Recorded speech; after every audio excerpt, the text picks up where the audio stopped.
Hello everyone, welcome to my third daily edition. In this daily edition, I'll be talking about how I can implement the AWS web design and website into my own website. And that is my DE3 for this week. Now, there are 5 main things that I need to achieve in order to implement AWS web design into my own website. Firstly is to segment my services. Firstly, because AWS is not just like a full-on service provider for one type of service. However, it actually segments its services into multiple groups, such as lighter services that require less data, less money, less effort, to some really heavy, like such as server managing or basically server creation. So in order to be able to achieve the goal of being the mediator between AWS and the Vietnamese market, I'll need to segment my services so that I can match AWS's website and business model. Next is going to be implementing subscription-based pricing. Now, different from my previous businesses in which I talk about project-based pricing, because I'm providing web services as the mediator, I'm going to have subscription-based pricing because generally it's the most logical and easiest to implement. Firstly, because as a web service, it's not a project-based where a customer gives me like servers and I have to manage them.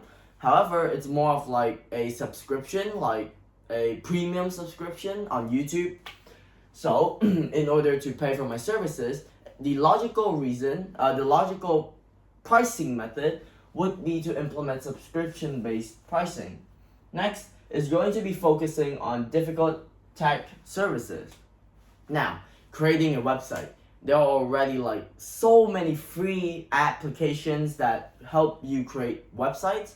However, there aren't a lot of websites or apps that help you manage your own server and maybe like data on the server. And this is where AWS comes in and makes itself known. Because AWS has such a refined structure, it actually focuses on more difficult tech services. So, for example, if we want to have a subscription on running a server, AWS will actually do the hard part in which they're gonna update the RAM, the storage, and maybe manage the data and tell us when data is running out, when we can buy more data, and how we can minimize the amount of data used on our website or server. Basically, all the difficult parts are managed by AWS, and this is one of the reasons why AWS thrives as a web service business. Next is going to be scaling my services to my customers.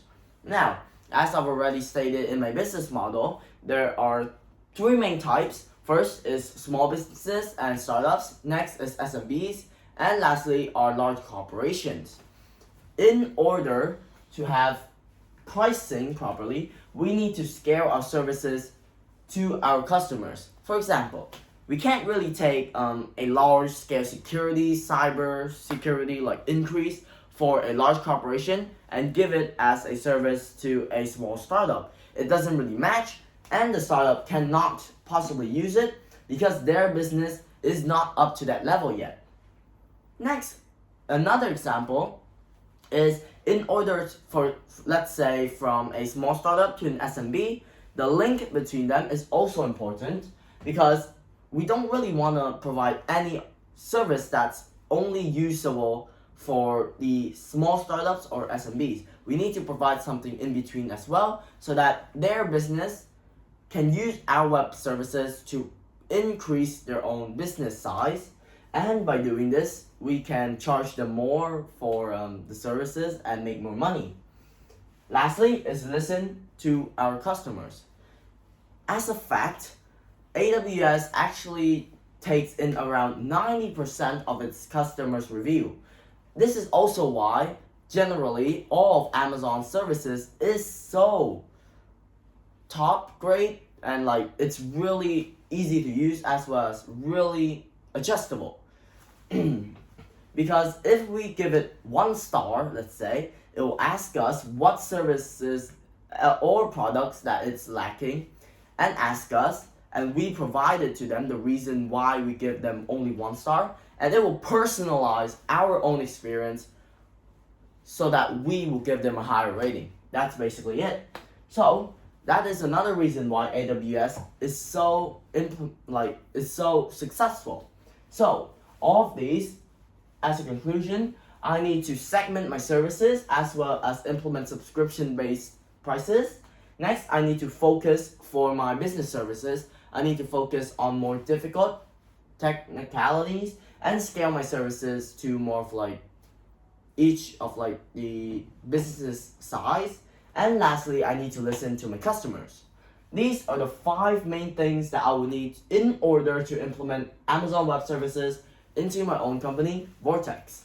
So that's all for my 3rd daily edition this week. Thanks for listening and have a great day.